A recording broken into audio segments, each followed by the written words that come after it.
નમસ્તે વિદ્યાર્થી મિત્રો, આજે વાત કરીશું ધોરણ 10 અને વિષય સામાજિક વિજ્ઞાનના ચેપ્ટર નંબર 15 આર્થિક વિકાસના સંપૂર્ણ વિદ્યાર્થી મિત્રો સોલ્યુશનો મેળવીશું.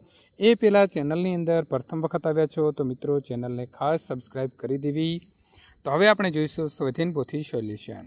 આર્થિક વિકાસમાં વાત કરીશું. વિભાગે નીચે આપેલા પ્રશ્નોના માગ્યા મુજબ જવાબ લખવાના છે, તો યોગ્ય જોડકા જોડીશું.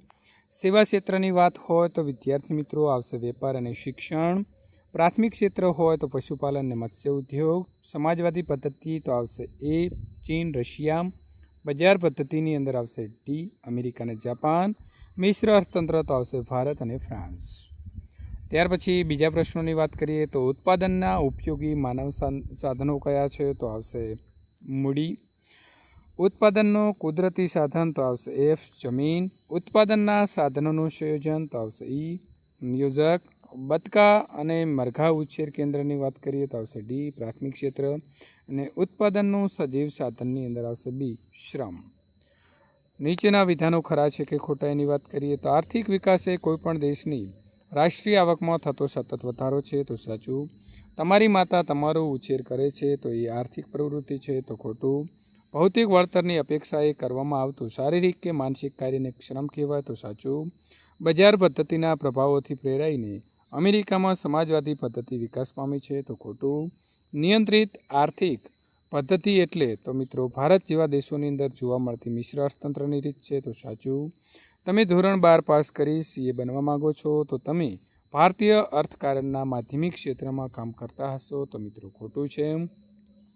વિકાસશીલ દેશોની વાત કરીએ તો વિદેશ વેપારની શરતો પ્રતિકૂળ રહેવાથી દેશ ઉપર વિદેશી દેવું સતત વધતું જાય છે, તો સાચું. ખાલી જગ્યા પૂરવાની છે તો ભારતની માથાદીઠ આવક પ્રાપ્ત કરવા તેની કુલ આવકને કુલ વસ્તી વડે ભાગવું પડે છે. કારીગર દ્વારા કરવામાં આવતી પ્રવૃત્તિને આર્થિક પ્રવૃત્તિ કહેવાય.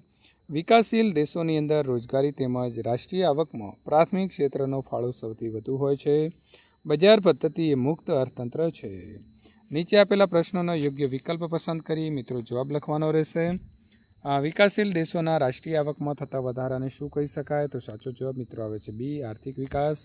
ભારતે કઈ આર્થિક પદ્ધતિ અપનાવી છે, તો મિશ્ર, તો આવશે બી. નફા આધારિત જે અર્થતંત્રનું કયું અદ્રશ્ય તત્વ સમગ્ર બજાર ઉપર નિયંત્રણ રાખે છે, તો સ્પર્ધા એટલે કે બી. શ્રમિકોને તેઓની ક્ષમતા મુજબ વેતન આપી કામ લેતી પદ્ધતિ કઈ છે, તો બજાર પદ્ધતિ છે. પ્રશ્ન નંબર 5, બજાર પદ્ધતિ અને સમાજવાદી પદ્ધતિની મર્યાદાઓના કારણે બંનેનો સુમેળ સાધી અસ્તિત્વમાં આવેલી આર્થિક પદ્ધતિ કઈ છે, તો આવશે બી મિશ્ર અર્થતંત્ર. એની વાત કરીશું તો નીચે આપેલા પ્રશ્નોના 1-2 વાક્યની અંદર તમારે જવાબ લખવાના છે. રાષ્ટ્રીય આવક એટલે શું, તો રાષ્ટ્રીય આવક એટલે કોઈ પણ એક નાણાકીય વર્ષ દરમિયાન દેશની અંદર ઉત્પાદિત થયેલી તમામ વસ્તુઓ અને સેવાઓનું કુલ નાણાકીય મૂલ્ય. વિકાસશીલ રાષ્ટ્રોમાં જોવા મળતી મુખ્ય આર્થિક પ્રવૃત્તિઓ કઈ છે, તો વિકાસશીલ રાષ્ટ્રોની અંદર મુખ્ય આર્થિક પ્રવૃત્તિઓની વાત કરીએ તો કૃષિ, પશુપાલન, મત્સ્ય ઉદ્યોગ, નાના પાયાના ઉદ્યોગો અને સેવા ક્ષેત્રનો સમાવેશ થશે. ગરીબ કોને કહી શકાય, તો જે વ્યક્તિ ખોરાક, કપડાં, રહેઠાણ, શિક્ષણ, આરોગ્ય જેવી જીવનની પ્રાથમિક જરૂરિયાતો સંતોષી શકે તેટલી આવક ધરાવતા ન હોય તો તેને ગરીબ કહેવાશે. ઉત્પાદનના સાધનો કેટલા છે ને કયા કયા, તો મિત્રો ઉત્પાદનના 4 સાધનો છે: જમીન, શ્રમ, મૂડી અને નિયોજન. અર્થશાસ્ત્રની અંદર જમીન કોને કહી શકાય, તો અર્થશાસ્ત્રમાં જમીન ઉત્પાદનના સાધનને કહેવાય છે. સરકારની કોઈ ચોક્કસ આર્થિક નીતિ કે ભૂમિકા વગરની આર્થિક પદ્ધતિ એટલે, તો સરકારની કોઈ ચોક્કસ આર્થિક નીતિ કે ભૂમિકા વગરની આર્થિક પદ્ધતિ એટલે બજાર પદ્ધતિ. જીવન ધોરણમાં લોકોને પ્રાપ્ત થતી કઈ કઈ સગવડોનો સમાવેશ થાય છે, તો જીવન ધોરણમાં રોટી, કપડાં અને મકાન તથા શિક્ષણ, આરોગ્ય અને જીવનની પ્રાથમિક સગવડોનો સમાવેશ થાય છે.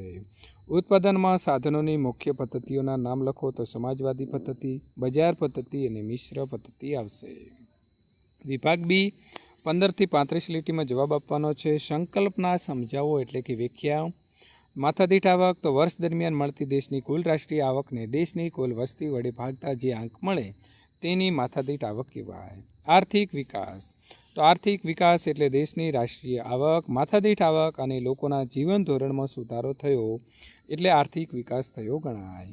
વિકાસશીલ અર્થતંત્રના કોઈ પણ 8 લક્ષણો જણાવો, તો નીચી માથાદીઠ આવક, વસ્તી વૃદ્ધિ, કૃષિ ક્ષેત્ર પર અવલંબન, આવકની વહેંચણીમાં અસમાનતા, બેરોજગારી, ગરીબી, દ્વિમુખી અર્થતંત્ર, પાયાની અપૂરતી સેવાઓ. તમારા મામા સમાજ સેવાનું કામ કરે છે તો તે પ્રવૃત્તિ આર્થિક કે બિન આર્થિક પ્રવૃત્તિ કહેવાય. શા માટે?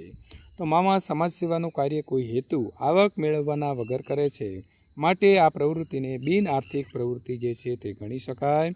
જરૂરિયાતોની પસંદગી કેમ કરવી પડે છે? તો માનવીની જરૂરિયાતો અમર્યાદિત અને અસંખ્ય હોય છે, જ્યારે આ જરૂરિયાતો પૂરી કરવાના ઉત્પાદનના સાધનો મર્યાદિત છે. આથી જે જરૂરિયાત અગત્યની હોય છે તેને પહેલાં સંતોષવી પડે છે. આર્થિક પ્રવૃત્તિ એટલે શું? તો વસ્તુઓ અને સેવાઓના વિનિમય દ્વારા આવક મેળવવાની કે ખર્ચવાની પ્રવૃત્તિને આર્થિક પ્રવૃત્તિ કહે છે. ઉદાહરણ તરીકે ખેડૂત, કારીગર, વેપારી, શિક્ષક, ડૉક્ટર, વકીલ વગેરેની પ્રવૃત્તિને આર્થિક પ્રવૃત્તિ કહે છે. બિન આર્થિક પ્રવૃત્તિ એટલે શું? તો જે પ્રવૃત્તિઓનો હેતુ આવક મેળવવાના કે પ્રત્યક્ષ બદલો મેળવવાનો હોતો નથી, તે પ્રવૃત્તિને બિન આર્થિક પ્રવૃત્તિ કહે છે. ઉદાહરણ તરીકે માતા પોતાના બાળકને ઉછેરે છે, અથવા તો ડૉક્ટર ફી લીધા વિના ગરીબ દર્દીની સેવા કરે છે. વ્યાખ્યા આપો. તો વિકાસશીલ અર્થતંત્ર. વર્ષ 2004ના વિશ્વ વિકાસ અહેવાલ મુજબ $735થી ઓછી માથાદીઠ આવક ધરાવતા દેશને વિકાસશીલ અર્થતંત્ર તરીકે ઓળખવામાં આવે છે. વિદ્યાર્થી મિત્રો, આર્થિક વૃદ્ધિ અને આર્થિક વિકાસનો તફાવત લખવાનો છે. તો આર્થિક વૃદ્ધિ એ પરિણામાત્મક ફેરફાર સૂચવે છે. આર્થિક વિકાસ પછીની બીજી અવસ્થા છે. આર્થિક વૃદ્ધિ એ આર્થિક વિકાસનું પરિણામ છે. આર્થિક વિકાસ એ પરિમાણાત્મક અને ગુણાત્મક ફેરફાર સૂચવે છે. આર્થિક વિકાસ એ પ્રથમ અવસ્થા છે. આર્થિક વિકાસ એ આર્થિક વૃદ્ધિનું પરિણામ નથી. બજાર પદ્ધતિના બે લાભો અને ખામીઓ એટલે કે મર્યાદાઓ જણાવવાની છે. તો લાભ. તો બજાર પદ્ધતિથી વ્યક્તિનું આર્થિક સ્વાતંત્ર્ય જળવાય છે અને એક ગ્રાહક તરીકે ચીજ વસ્તુઓનો વપરાશ અંગેના નિર્ણયો જે છે તેમાં મિત્રો નિર્ણયનો વ્યક્તિ સંપૂર્ણ સ્વતંત્રતા ભોગવે છે. તેમાં ઉત્પાદનના સાધનોનો મહત્તમ અને કાર્યક્ષમ ઉપયોગ જે છે તે થાય છે. મર્યાદાની વાત કરવામાં આવે તો આ પદ્ધતિથી નફાને કેન્દ્રમાં રાખીને ઉત્પાદન થાય છે. તેથી દેશમાં મોજ શોખનો જે વસ્તુ છે તેનું ઉત્પાદન વધે છે, જ્યારે પ્રાથમિક જરૂરિયાતોનું ઉત્પાદન ઓછું થાય છે. એ રીતે આપણે ભારતીય બંધારણનું માળખું ટૂંકનું જ લખવાની છે. તો એમાં મિત્રો આપણે આ પ્રકારે 3 ટોપિક લખીને સમજાવીશું. સમાજવાદી જો પદ્ધતિ હોય તો તેના 2 લાભ અને ખામીઓ. તો એ પણ વિદ્યાર્થી મિત્રો પહેલાં આપણે લાભ અને પછી ગેરલાભ લખેલા છે. વિભાગ ડીની વાત કરીએ તો સવિસ્તાર જવાબ લખવાના છે. તો વિકાસશીલ અર્થતંત્રમાં આંતરરાષ્ટ્રીય વેપારનું સ્વરૂપ તમારે સ્પષ્ટ કરવાનું છે. તો વિદ્યાર્થી મિત્રો આ પ્રકારના જવાબ જે છે તે લખવાના રહેશે. સમાજવાદી પદ્ધતિ વિશે સવિસ્તાર નોંધ લખો. તો વિદ્યાર્થી મિત્રો અહીં આપણે સવિસ્તાર જે છે તે નોંધ આપણે અહીં આ પ્રકારે લખીશું. મિશ્ર અર્થતંત્રની વાત કરીએ તો એના પણ જવાબ આ પ્રકારે આવશે. તો મિત્રો અહીં આપણે જે બંધ બેસતા કોષ્ટક છે, તમારી આજુબાજુ ચાલતી જે પ્રવૃત્તિ છે એ પ્રવૃત્તિની અંદર પ્રાથમિકની વાત કરીએ તો પશુપાલન, ખેતી, જંગલોની પેદાશ અને મરઘા ઉછેર. માધ્યમિક ક્ષેત્ર તો નાના મોટા ઉદ્યોગ, વીજળી, ગેસ લાઇન, પાણી પુરવઠો. સેવા ક્ષેત્રે વેપાર, વાહન વ્યવહાર, સંદેશા વ્યવહાર, શિક્ષણ, આરોગ્ય, બેન્કિંગ, વીમો વગેરે આવશે. આ પ્રકારના હજી તમને વધુ આવડતા હોય તો તમે લખી શકો છો અને કોમેન્ટ જરૂરથી કરજો કે હા મેં વધારે લખ્યા છે. જોઈએ છીએ કેટલા વિદ્યાર્થી મિત્રોની કોમેન્ટો આવે છે. તો વિદ્યાર્થી મિત્રો આ પ્રકારના સોલ્યુશન મેળવવા માટે ચેનલને ખાસ સબસ્ક્રાઈબ કરી દેવી.